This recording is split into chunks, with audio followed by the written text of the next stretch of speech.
खरीप हंगामाच्या पार्श्वभूमीवर खत आणि बियाणांच्या खरेदीत शेतकऱ्यांची मोठ्या प्रमाणावर आर्थिक लूट होत असल्याचा गंभीर प्रकार समोर आला आहे।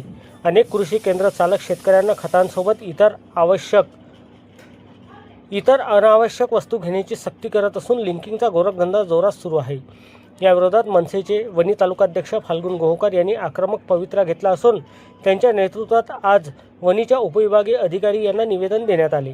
या निवेदनाद्वारे फाल्गुन गोहोकर यांनी प्रशासनाला 8 दिवसांचा अल्टिमेटम दिला आहे। निवेदनात म्हटले आहे की आगामी काळात शेतीच्या कामांना गती येणार असल्याने शेतकरी रासायनिक खतांची खरेदी आणि बुकिंगसाठी धाव घेत आहे। मात्र वणी उपविभागातील काही कृषी केंद्र चालकांनी आमच्याकडून बी बियाणे खरेदी केले तरच खत दिले जाईल अशी अट घालून शेतकऱ्यांना वेठीस धरले आहे। यावर येत्या 8 दिवसात ठोस कारवाई न झाल्यास महाराष्ट्र नवनिर्माण सेनेच्या वतीने उपविभागीय अधिकारी कार्यालय आणि संबंधित कृषी केंद्रावर तीव्र आंदोलन छेडले जाईल असा इशारा फाल्गुन गोहोकर यांनी दिला आहे।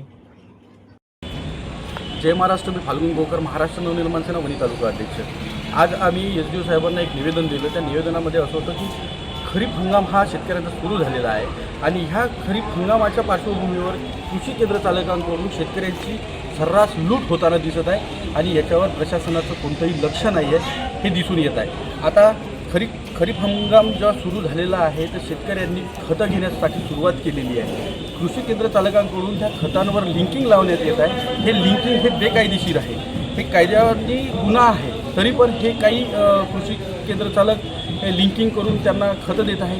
त्याचबरोबर कृषी केंद्र चालकांकडून असे म्हणले जात आहे की जोपर्यंत आमच्याकडून बियाणे खरेदी करत नाही तोपर्यंत आम्ही तुम्हाला खत देत नाही। हे सर्रास गुन्हा करत आहे। म्हणून आम्ही आज एसडीओ साहेबांना निवेदन दिलेलं आहे।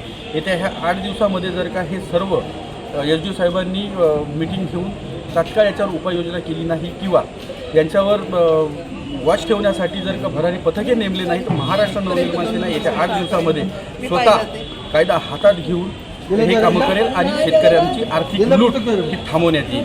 म्हणून मी आपल्याला नम्र विनंती करतो प्रशासनाला की आपण स्वतःही लक्ष घालून हे प्रकरण निकाली काढावं आणि शेतकऱ्यांना न्याय द्यावा आणि त्यांची आर्थिक लूट ही थांबवावी। असे न झाल्यास महाराष्ट्र नवनिर्माण सेना येत्या 8 दिवसानंतर खडखट्याक आंदोलन केल्याशिवाय राहणार। जय महाराष्ट्र।